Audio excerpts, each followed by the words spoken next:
Thank you. That was awfully nice. I know most of you just wanted to stretch your legs. A little tired of sitting, but great honor to be here. And David, thank you for the great work that you're doing in leading this organization. As he articulated early in the process of my introduction, I have had a long relationship with NFIB, and fortunately, the voice of business has been represented very well under the gold dome. And it's something that we have to continue to strive to ensure that we foster a pro-jobs culture throughout our state government. I have witnessed over the years many times by which the pendulum can get swung too far in one direction in additional regulation. And unfortunately, we've got to ensure that Georgia continues to be the capital of the South and building upon those great assets that we have here in Georgia. You know, I'm bullish on Georgia, even though we are experiencing one of the most difficult economic times of our history. Clearly, Georgia will come through it, and we will come through it stronger than ever if we make tough choices today. And I can tell you that I'd love to be on the sideline and not have to be the lieutenant governor and make these tough choices and throw bombs from the sideline. That's always fun. But when you're in the game, you have to make the tough choices. And I've been very clear that I am not interested in mortgaging our future generation. I am interested in making the tough decisions, not raising taxes, but cutting and downsizing state government, right-sizing it, because if we do that now, when we come out of the difficult economic climate, we will be stronger and better positioned for the future. And government cannot be all things to all people. Government should only do for the citizenry what the citizenry cannot do for itself. And I said that, and I believe it very strongly in principled leadership in government. We have to focus on what are our priorities. I believe that public education, public safety, taking care of the blind, the disabled, those that are less fortunate among us, have to be a priority. But there are many things that government is doing today that we quite candidly have no business doing. Why is government in the golf course business? Why is government in the hotel business?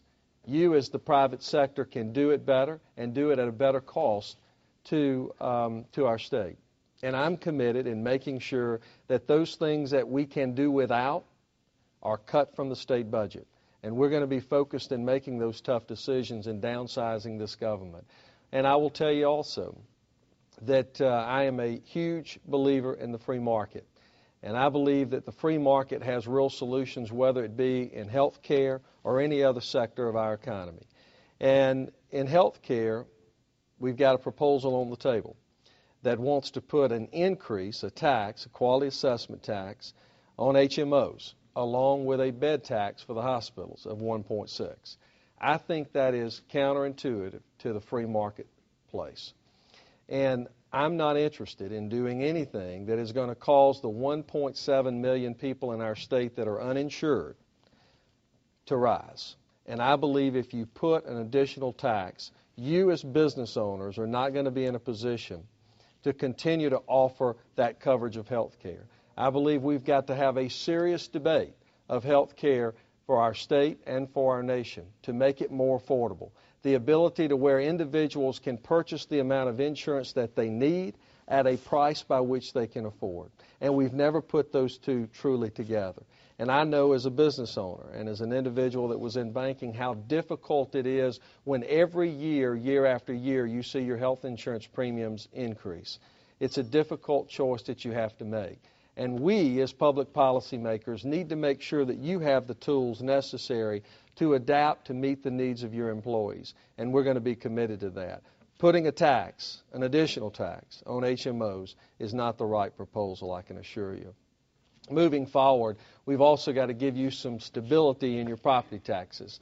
And one of the great discussions that are going on right now is the homeowner tax relief grant and the inability for us to meet the $428 million commitment that has been made to homestead property owners in this state.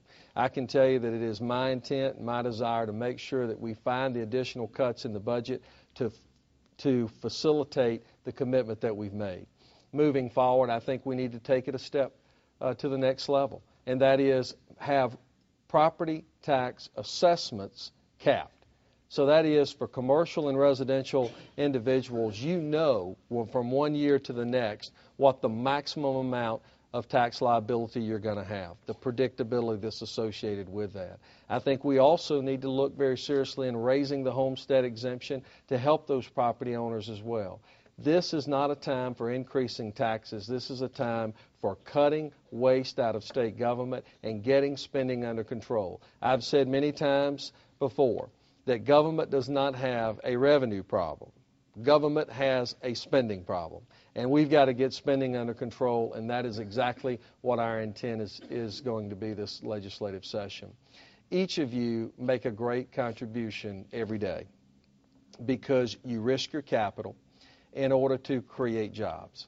Jobs is how people experience the American dream.